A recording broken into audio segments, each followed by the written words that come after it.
नमस्कार दोस्तों, 1992वें लेख में छठे महीने के 27वें दिन आप सभी स्नेहीजनों को अंतिम गुरुवार की बेंगलोर कर्नाटका से जय श्री कृष्ण के साथ ओम नमो भगवते वासुदेवाय। दोस्तों, आज का विषय है माता अनसुईया और दत्तात्रेय। गुरु ब्रह्मा गुरु विष्णु गुरुर्देव महेश्वर गुरु साक्षात परब्रह्म तस्मै श्री गुरुवे नमः। दोस्तों, आज बृहस्पतिवार है। उपरोक्त दोहे का अर्थ है गुरु ही ब्रह्मा है, गुरु ही विष्णु है, गुरु ही महेश्वर है। अर्थात पृथ्वी लोक पर गुरु ही हमारे तीनों देवों के स्वरूप में पूजनीय है। हम सभी जानते हैं दत्तात्रेय भगवान के तीन देव समाहित हैं। अब यह प्रश्न उठता है, दत्तात्रेय भगवान में तीन मस्तक में तीनों देव किस लिए समाहित हैं? अगर इसका वास्तविक उत्तर चाहिए तो हमें पौराणिक इतिहास में जाना ही पड़ेगा। राजा लघुसेन, जिनकी दो कन्याएं थी, बड़ी बेटी वनसुईया और छोटी बेटी अनसुईया। अब जब दोनों कन्याएं विवाह योग्य हुई तब राजा ने पूछा, तुम्हें किस प्रकार का वर चाहिए? तब छोटी बेटी बोली, आज हम माता अनसुईया के नाम से पूछते हैं। उन्होंने कहा, मुझे तो मात्र भक्ति रस में ही रस है, राजपाट सांसारिक जीवन से मुझे कोई भी मोह नहीं। तब राजा लघुसेन ने कहा, बेटा, सांसारिक जीवन में रहते हुए भी भक्ति की जा सकती है।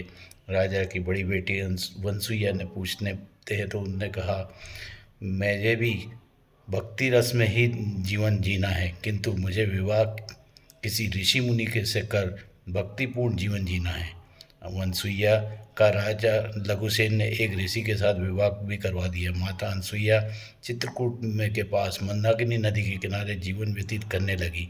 एक समय अनसुईया स्नान करने गई, तब उनकी झोपड़ी में आग लग गई। बड़ी बहन वनसुईया पतिव्रत धर्म की दिव्य दृष्टि से ज्ञात हो गया कि मेरी छोटी बहन की झोपड़ी में आग लगी है, इसलिए उसने अंजलि में जल लेकर सूर्यदेव से प्रार्थना करी, झोपड़ी जलने से बचा लो।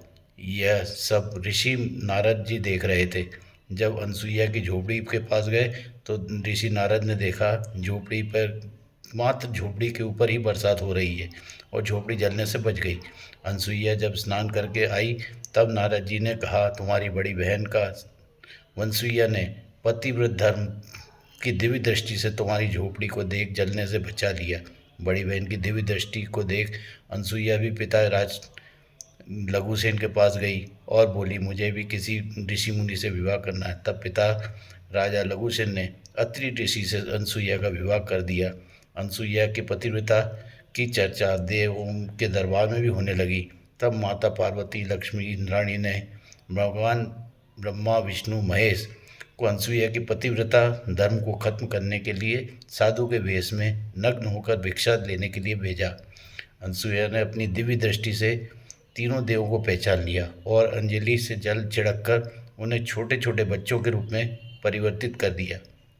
महीने के अंतिम गुरुवार पर आप सभी स्नेहियों को कहना है, ब्रह्मा, विष्णु, महेश की अनुपस्थिति में सृष्टि का निर्माण रुक गया। तब नारद जी के साथ लक्ष्मी, पार्वती, इंद्राणी अपने अपने पतिदेव को ढूंढने पृथ्वी लोक पर आई और अनसुईया से पति की को क्षमा करने और असली रूप में लाने के लिए कहा। अनसुईया ने अंजलि से जल छिड़क कर देखा तो ब्रह्मा, विष्णु, महेश सामने खड़े थे। तीनों देवों ने अनसुईया के पतिव्रत धर्म को प्रभावित होकर वरदान मांगने को कहा। अनसुईया ने तीनों देवों से पुत्र के रूप में जन्म लेने को कहा। तब तीनों देवों ने 3 मस्तक, 6 हाथ और 2 पैरों वाले दत्तात्रेय के रूप में अत्रि अनसुईया और अत्रि ऋषि के आश्रम में जन्म लिया।